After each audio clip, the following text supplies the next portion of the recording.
Well, she has not been in Washington very long, but Massachusetts Senator Elizabeth Warren is making a name for herself in the Capitol and around the nation. A lot of attention being paid to this woman right now. And attention leads to speculation that she could be a serious contender for the presidency in 2016. Our political reporter Allison King joining us now with more on the senator's rising profile. Allison? Well, Elizabeth Warren is everywhere lately, at least in the political world. She wasn't even officially in the U.S. Senate last year at this time. Now she's considered a national figure who could be a presidential candidate.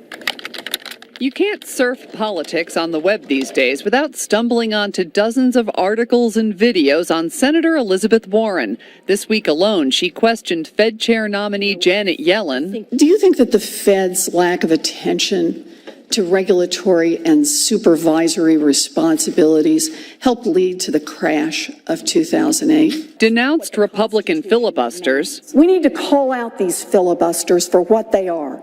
Naked attempts to nullify the results of the last presidential election.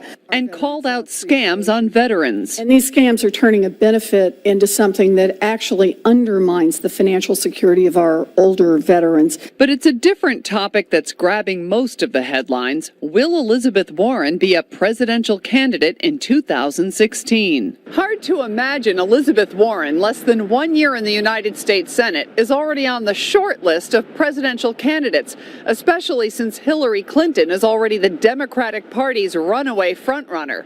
But there may be other reasons why Warren's name is being floated. There are people in the Democratic Party who are worried about Hillary Clinton being too moderate, and they want to pull her a little bit to the left. So this is a form of leverage over Hillary Clinton. Tufts professor Jeffrey Berry describes Warren as a more radical, more leftist Democrat than Hillary Clinton, for example, on Warren's war against big banks. Clinton, he says, is more of a centrist on economic issues. Warren has strongly denied any interest in running for president and has even signed a letter with other Democratic senators urging Clinton to run. But Warren's probably not too upset about all the buzz. She is a leading figure on economic issues, particularly on bank regulation, and I think this all works to her advantage by raising her status within the Senate.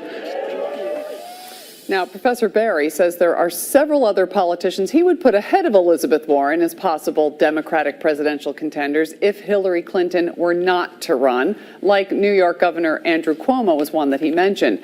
And while all this may seem really premature, remember 2014 is right around the corner, and that's when presidential candidates really need to start gearing up if they're serious about a run in 2016. Back to you. Did you say premature? Can I ask 2020, if not 2016, for Elizabeth Warren? Well, you know, I mean, depending on how things play out, let's see, she's 64 years old now, so she'd be in her early 70s in 2020. It's certainly not out of the question. Other candidates have run in their 70s as well. Joe Biden's one who's 74 right now. But, you know, I guess this is looking really far down the road, but you never know. Didn't stop John McCain. Allison King, thank you.